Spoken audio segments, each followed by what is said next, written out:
When I was a child, early 1900s, I think, I read a book you might also be familiar with. It's called The Little Engine That Could. Now, you might know the story. It's a story of a train filled with food and toys for children on the other side of a very high mountain, and the train needs an engine to pull it. Now, an unlikely little blue engine volunteers, right? Now, there's a huge task. The engine repeats to itself again and again, I think I can, I think I can, right? I think I can, I think I can. And maybe you know the end of the story. If not, spoiler alert, it can. It does. The little engine makes it and pulls that train. Now, the moral of the story seems to be that if you believe in yourself, you can accomplish great things. Now, there's certainly some value in thinking that way. It's good to believe that we are people who can make a difference in the world. But I suggest that there's something dangerous because it could also start to lead us to think that if we believe, then we will succeed always, right? And it can create really this unrealistic expectation of, success, right? And sometimes it turns into, I must succeed, I must succeed, I must succeed, I must succeed. And we can grow up with this notion, this wrong notion, but that failure is unacceptable. Because while a positive attitude is helpful, I get that, there are some situations where we can say, I think I can, and try with all our might, but we still simply cannot. Maybe the train is too heavy, the mountain too high, our engine too small. Now, of course, we need to give truly important things good effort, if they are truly important, right? But failure is the norm, and we need to free the children entrusted to our care and others from this mistaken notion that their value, they are failures, or there's something wrong if they don't succeed all the time, because we all fail sometimes, right? We all experience those times when things don't go as well as we planned. It happens in sports, happens in relationships, happens when preaching, happens in all aspects of life. And today, I think Jesus speaks of this. He sends his followers out to preach the good news. Then he adds this kind of unusual bit of coaching. He goes, when you go into the streets and try to preach the gospel and you or your message are not received, then what? Shake the dust from your feet and move on, he says. In other words, sometimes we've got to get over it and keep going forward, right? Don't let it eat you up. Acknowledge your mistakes and keep going. I could imagine, no proof of this, that this was one of the ways that Jesus also talked to himself sometimes when things were falling apart and he wanted to try to stay true. They didn't let those failures eat him up because he had them, right? Things crumbled, his very dream crumbled before his eyes. And you know the rejection he faced. He wasn't even welcomed in his own town. At some point, Jesus had to say, shake the dust from your feet and keep going. And I think it is his encouragement to us that we would do the same, right? So that we could keep on staying true. I think it's another way of saying this. I think this is true of God, that God is not so interested in your or my success. I don't think God is. I also do not think God is so interested in our failure.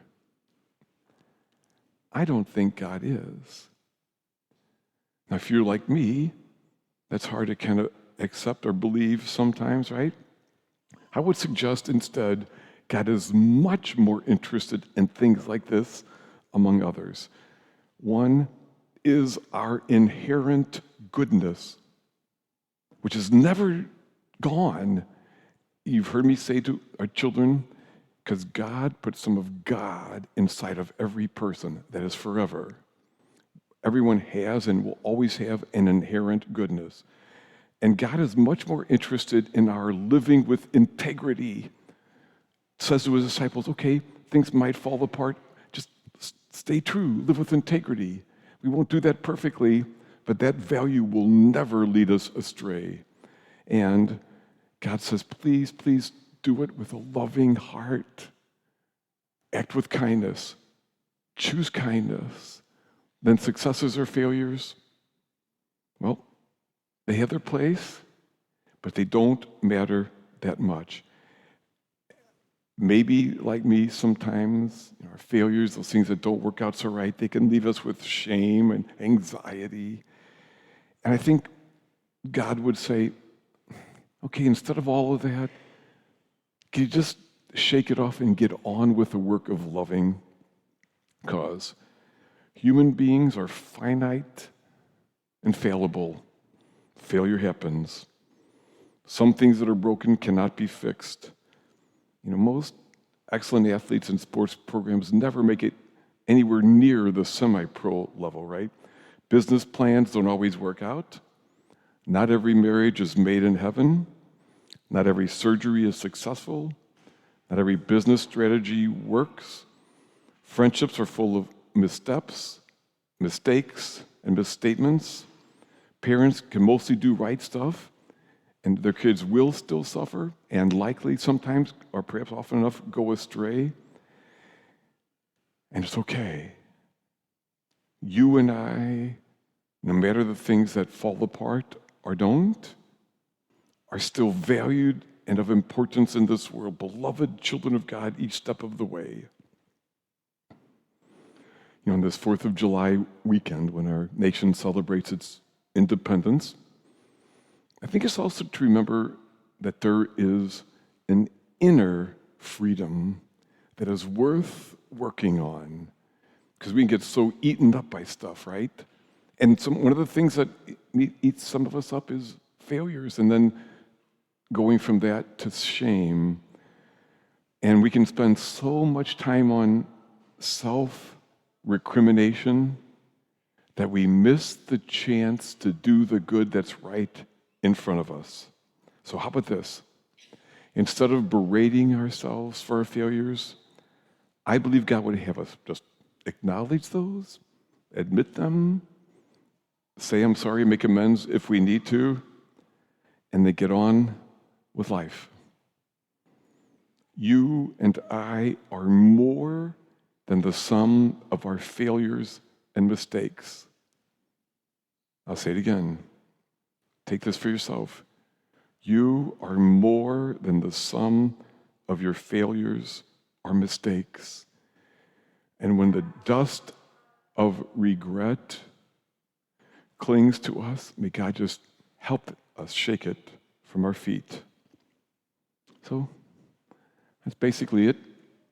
Now, if I had kids, well, I don't, in case anybody wondered, I guess are at my age, great-great-grandkids, right? Perhaps I would have them read The Little Engine That Could. If I ever read that book, I hope I would also add stories of my own about the little engines that could not. Because I would want my kids to hear much more than your successes or your failures. What truly matters is the fact that you are deep down good and loved. And you stay loving and true. And that, no one can take that from you. And that will last forever.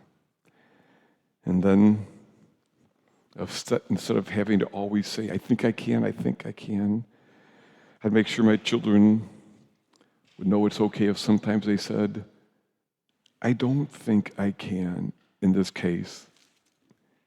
And I would say, good for you. It's all right.